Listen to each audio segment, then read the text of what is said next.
कभी कभी नए उपासकों से जब वार्ता होती है और वो कृपा करके अपनी दिनचर्या बताते हैं कि हम 6:30 बजे स्नान करते हैं, तब लगता है कि क्या साधना करोगे आप, कोई भी। अच्छा, जो गृहस्थ धर्म से युक्त है, बहुत से उनकी सेवाएं हैं गृहस्थी की, चलो अगर वो तो उनकी और भी आश्रय है सेवाएं। अपने जो वैराग्य मार्ग के पथिक हैं, इनको तो एक ही है, केवल भजन, दूसरा कोई। अगर आप किसी भी तरह प्रमाद स्थिति करते हैं और 6:30 बजे तक सोते हैं तो संशय है आपके ब्रह्मचर्य पर, नहीं रह सकते ब्रह्मचर्य। जो शास्त्र और शास्त्रवेत्ता महापुरुषों ने अनुभव किया है, 4 से और 6 बजे के बीच में जो शयन करता है, ब्रह्मचारी हो ही नहीं सकता, ब्रह्मचर्य रह ही नहीं सकता। या तो वो 2 बजे 3 बजे तक भजन किया हो, पूरी रात जग के फिर सोया हो तो चलेगा, वो भजन का आवेश संभालेगा। ये ब्रह्म मुहूर्त का समय और उपासक शयन करे, बहुत बड़ी हानि है। मान लीजिए खूब सत्संग सुनते हैं आप सब जन, और बहुत कृपा है आपके ऊपर, लेकिन परिवर्तन नहीं हो रहा भाई। अगर आप 6:30 बजे, तो अच्छा नहीं, बिल्कुल अच्छा नहीं, बिल्कुल अच्छा नहीं। ये दिनचर्या तो बिल्कुल ठीक नहीं। आप लोग सावधान हो, जो भी हो सावधान हो जाइए। ये बिल्कुल आपके जीवन के लिए घातक दिनचर्या है। 2 बजे बहुत उत्तम है उठना, पर नहीं तो 3 बजे, आखिरी 4 बजे। साधक होके 4 बजे के बाद शयन कर रहा है, मुझे तो नहीं लगता, किसी भी स्थिति में नहीं। हमें लगता है कि दवा खवा दी जाए तो नहीं कहते, नहीं तो किसी भी स्थिति में कोई बीमारी, कोई भी ऐसा रोग अपना प्रभाव नहीं रखता जो दिनचर्या को बाधित कर दे। ये देखा है, ये केवल प्रवचन नहीं, देखा है, जीवन को देखा है। कुछ भी दिनचर्या में अपार सामर्थ्य देखा, अभ्यास में अपार सामर्थ्य है। देखो, सामने पट्टी बंधवा दी गई और धनुष बाण ले लिया और शब्द दूर किया जा रहा है अन्य दिशा में, शब्द वेधी बाण संचार। अभ्यास देखो, आंख में पट्टी बंधी हुई है, शब्द किस दिशा से हो रहा है एक श्रवणेंद्र से देखना है, और बाण वही संधान करना जहां से शब्द निकला है। अभ्यास देखो, अभ्यास का प्रभाव देखो, कितने से चमत्कार अभ्यास में लौकिक, और आप परमार्थ के पथिक, और आपका यह अभ्यास कि आप उठे और फिर सो गए। क्या मतलब, आपकी दिनचर्या क्या है? आप भगवद आश्रित, इसका मतलब प्रमादी थोड़ी है। आप भगवद आश्रित, इसका मतलब प्रपंची थोड़ी है। अहम का त्याग करके भगवद आश्रित होकर हम भगवत मार्ग में चलने वाले पथिक हैं। इसलिए सबसे प्रार्थना है, जो पीछे हुआ हुआ, आज से एक नई दिनचर्या आप देखो। जो पूर्व की दिनचर्या ठीक है तो उसे लिखो, नहीं तो सुधार करके और स्वयं श्री जी के सामने वो दिनचर्या रखो। दिखाने की जरूरत नहीं है, बहुत बार देख लिए, बहुत बार रजिस्टरों में रखा हुआ है सब दिनचर्या। अभी आ जाएगी उठ के, 2 बजे उठे, 3 बजे ये, 4 बजे वो, 5 हो सकता है जिस दिन लिखो उस दिन 2 बजे उठ जाओ, या आज उठे, पक्का उठे, सत्य कह रहे हो, 2 बजे लिख दिया। इससे काम नहीं चलना। आप अपने को खुद साक्षी करके प्रभु के सामने और नियमावली में बांधो। बिना नियम के प्रेम उत्पन्न नहीं होता। वो प्रेम की एक दशा है जो नेम को लय कर देती है। नियमावली में आपकी दिनचर्या सही होनी चाहिए, आपकी नियमावली ठीक होनी चाहिए। किसी भी संत के जीवन को आप देखिए, देखो एक स्थिति सिद्धावस्था में ऐसी आती है स्वाभाविक कि उनको देह से संबंध नहीं रह जाता। और उनकी बात अलग, आपकी अवस्था और उनकी बीच सत्संग में हुक्का मांग करके परमहंस जी, रामकृष्ण परमहंस जी कभी पकोड़ा मांगते, कभी। अब उनका हम अनुसरण थोड़ी करेंगे इस बात में, भाई धरो हुक्का, रुको और हम पी रहे। हम महापुरुषों का अनुसरण थोड़ी कर सकते हैं। महापुरुष किस दशा में, किस स्थिति में, उनके जो नियमावली उपदेश है वो कहीं नहीं बोले उपदेश में कि हुक्का पियो, नहीं बोले। तो जो उपदेश बोले वो हमें आचरण में उतारने। हम क्या करते हैं, सीधे महापुरुष व्यास भरोसे कुंवर के, सीधे वो जो इस स्थिति में है ना, बस केवल इतना ही पकड़ते हैं, काहू के बल भजन को, इसलिए भजन नहीं करना, काहू के आचार इसलिए आचार नहीं करना। मतलब जितेंद्रिय रात, पवित्रता और ये सब। क्या पवित्रता? गुरुजी ने कहा है थैली है मल की, क्या पवित्रता? हाँ, उसमें क्या सुना है नहीं प्रवचन में, आचार गए और जितेंद्रियता आदि नहीं।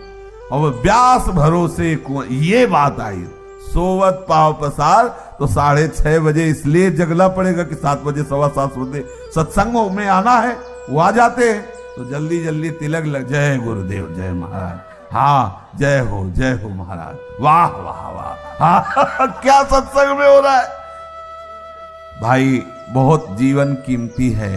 अभी कल ही पता चला कि कोई बहुत प्रियजन है, उनके यहाँ कैंसर हुआ।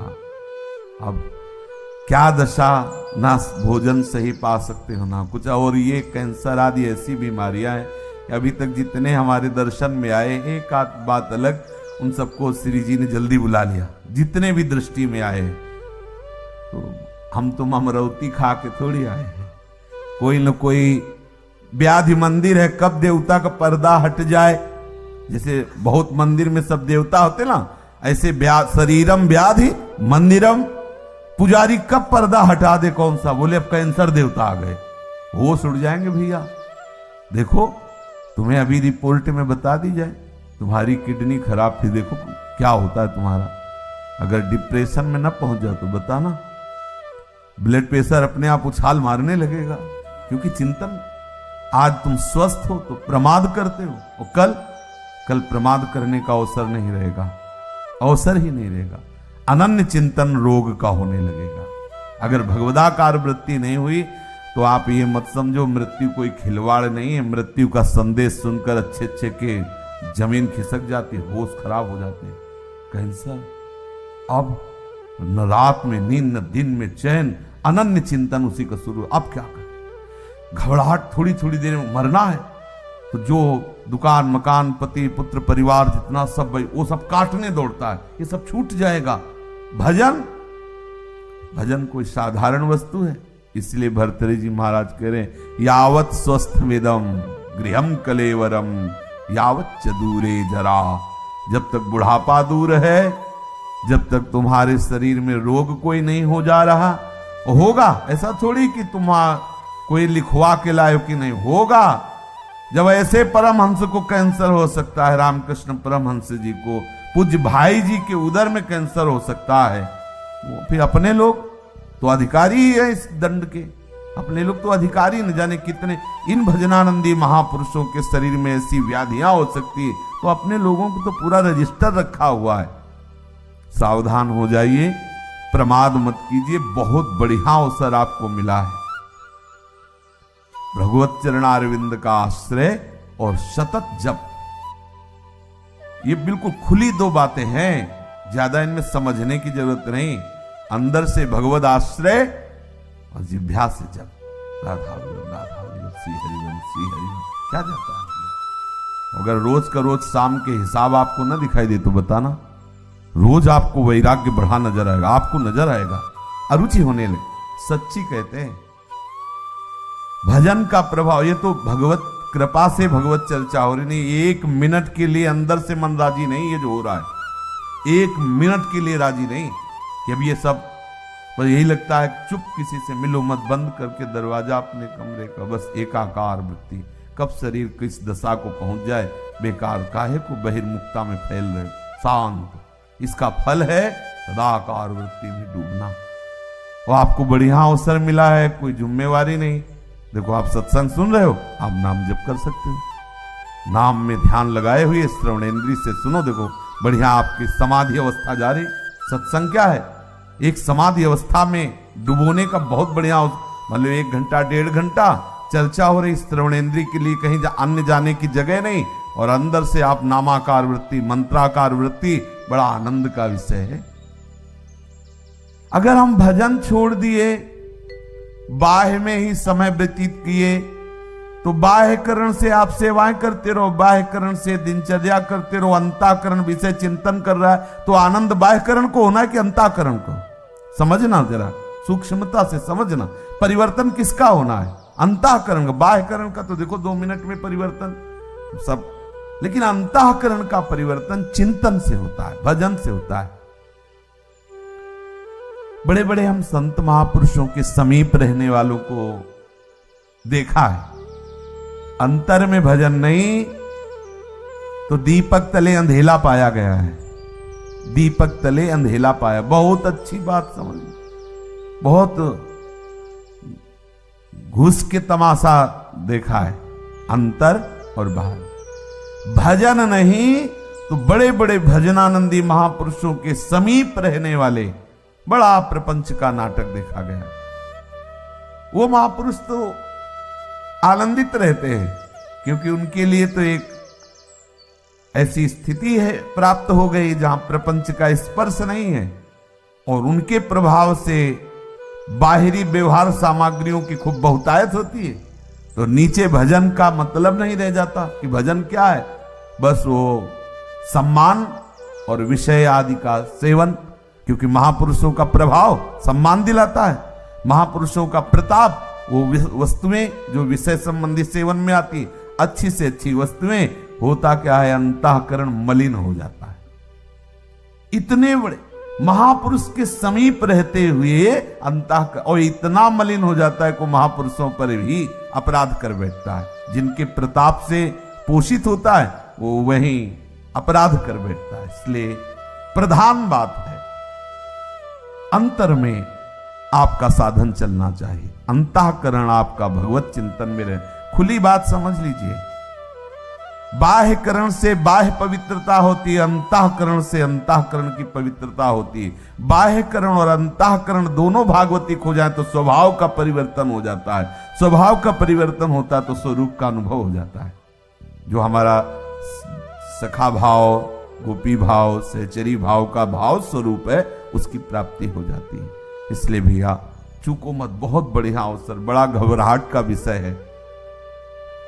जब ये शरीर पीड़ा से युक्त होता है तो केवल प्रभु ही ऐसे जो हमें बचा सकते हैं, नहीं तो जब शरीर स्वस्थ होता है तो अहंकार देवता अपना नाटक करवाते रहते हैं, और जब अस्वस्थ हो जाता है तो मन राम उसी अस्वस्थता का चिंतन, बड़ा क्लेश में।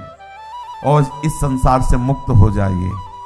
अगर आप सोच रहे हो तो दिन प्रतिदिन ऐसा भयावह संसार का स्वरूप आएगा, पूछो मत। इससे मुक्त होना ही अब एक उपाय रह गया है।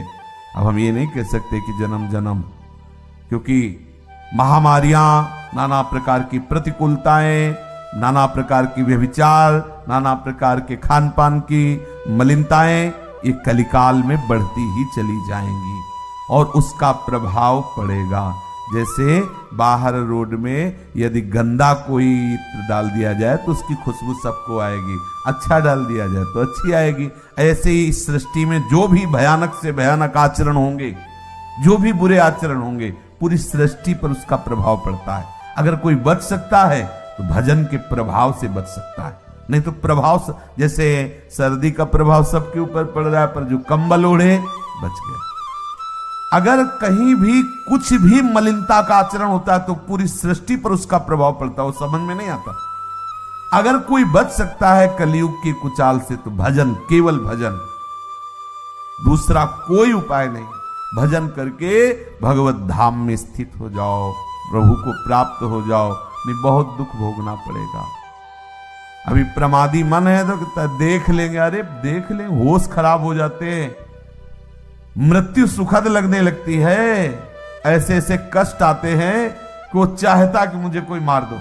सच्ची मानना, हमने देखा है, चाहता है कि इस दशा से तो अच्छा है कि मुझे मार दो। भाई मरना थोड़ी हमारा समाधान होगा, भगवत प्राप्ति समाधान। इसलिए बेचैन हो जाओ भगवत प्राप्ति के लिए। प्रेम की चलो बड़ी ऊंची बात है, लेकिन इतना तो रख लो कि अब प्रभु मुक्त करो इस नरक से, ये नाना प्रकार के क्लेशों से। कितने बंधे इस शरीर में। अरे आप देखो, ज्ञान की बातें चाहे जितनी करो, जब इसकी रिपोर्ट आती है ना तो एक बार चेहरा गिर जाता है किसी का भी हो, जब हाथ में बताई जाती है रिपोर्ट की ये है, एक बार ऐसे क्रिएटिनिन और पोटेशियम, अब डायलिसिस शुरू होगा। हाँ, एक बार तो फिर वो अरे हम कोई शरीर है क्या, वो जब चिंतन, तब फिर आनंद की अच्छे को एक बार जब प्रलंबासुर ले गया ना बलराम जी को, तो एक बार वो भी उदास हो गए थे, फिर उनको स्वरूप को फिर घुसा मारा। तो ऐसे ही साधक प्रहार करता है, अरे किसी भी विकार पर, अरे नहीं हम तो प्रभु के आश्रित है, प्रभु के दास है, पर इतना प्रहार करने लायक बन जाओ, आपकी ऐसी मनोवृत्ति भगवदाकार हो कि आप प्रहार कर सको। इसलिए भाई सावधान रहो, ये सुबह 6:30 बजे तक सोना ये ठीक नहीं। आप सो करके सोने को गवा रहे हैं, ये सोने का समय है, सोने का, स्वर्ण का। और क्या बोले, सोने का समय गुरु जी का, खुद सो आनंद से, ऐसा नहीं, ये स्वर्ण समय है, ब्रह्म मुहूर्त। खूब ना, हमारे लिए तो हर क्षण ब्रह्म मुहूर्त है। ये तो केवल एक दिनचर्या के लेकर नहीं, हर समय हमारा ब्रह्म मुहूर्त है। हम प्रभु में लगे हुए हैं, इसलिए हर समय प्रेम में प्रभु का चिंतन हो रहा है, हर समय हमारे लिए महामंगल में महापावन है। देखो, आप सबसे प्रार्थना है, बहुत सोच समझ के दिनचर्या बनाएं, और जो दिनचर्या बनाए 10-12 वर्ष उसमें कोई विक्षेप नहीं होना चाहिए। आज गए 5 घंटे यमुना के किनारे बैठ गए, 5 दिन गए ही नहीं, ये रसिकों की दिनचर्या नहीं। ये वृंदावन की उपासना में दिनचर्या एक आपकी नियमावली। या तो आप ऐसी स्थिति में कि 5 दिन आपको शरीर शुद्ध नहीं रही तो कोई बात नहीं, दिनचर्या का फल मिल गया। आपकी दिनचर्या एक ऐसी होनी चाहिए जो बने तो कम से कम 10-12 वर्ष तो एक रस चलना चाहिए। आज ये कल वो, फिर परसों बदल गया, फिर अलग बदल, दिनचर्याएं रजिस्टर में लिखी रखी रह गई और हमारी कुछ और ही दिनचर्या चल रही। भाई ऐसा मत कीजिए। भगवत मार्ग के पथिक, चाहे आप गृहस्थ हो विरक्त हो, बहुत सोच समझकर दिनचर्या बनाइए। आप 10 मिनट यदि भजन में बैठते हैं तो ठीक टाइम पर बैठिए और बहुत काल तक वो समय भजन में दीजिए। कि हम 10 मिनट बैठते हैं तो हम 10-12 वर्ष तक 9 मिनट नहीं होने देंगे, 10 मिनट तो बैठेंगे और हमें मिलेगा तो हम माया से खींचकर और समय बढ़ाते घटने नहीं देंगे। ये दिनचर्या का भाव होता है अपने मन को बांधना।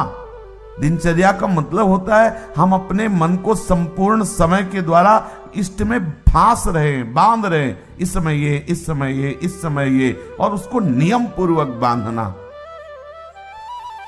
कभी परिक्रमा चल रही तो कभी कुछ, कभी सब बंद, कमरे में पड़े शयन कर, ऐसी नहीं। एक आपके आहार की, विहार की दिनचर्या होनी चाहिए। बहुत अच्छा आहार मिल जाए तो भी एक संयमित जो आपने आहार नियम लिया उससे ज्यादा नहीं होना चाहिए। ना मिले उस समय के बाद, आपको सच्ची बताए, यदि आपकी दिनचर्या सही है तो समय के बाद आहार करने की इच्छा ही खत्म हो जाती है। अगर आपका समय कि इस समय से इस समय तक आप प्रसाद लेते हैं, अगर नहीं मिले तो उसका चिंतन खत्म, उसकी इच्छा ही खत्म। अब अगले टाइम जब पाते हैं तब फिर आए। बहुत बड़ा नियम में बल होता है। बिना घड़ी के अपने आप नेत्र खुल जाना, दोबारा आलस्य ना आना, शरीर में एक नई स्फूर्ति, अभ्यास में बहुत बड़ी ताकत होती है। अपने लोगों का अभ्यास ही दृढ़ नहीं हो रहा है, नियमावली ही ठीक से नहीं बन रही। दिनचर्या में पता होना चाहिए, ये इस समय तो वो सत्संग में मिलेंगे, इस समय वो परिक्रमा में होंगे, इस समय वो जप में बैठे होंगे, उनका समय है जप का, इस समय तो मौन होंगे, वो बोलेंगे नहीं। साधु की दिनचर्या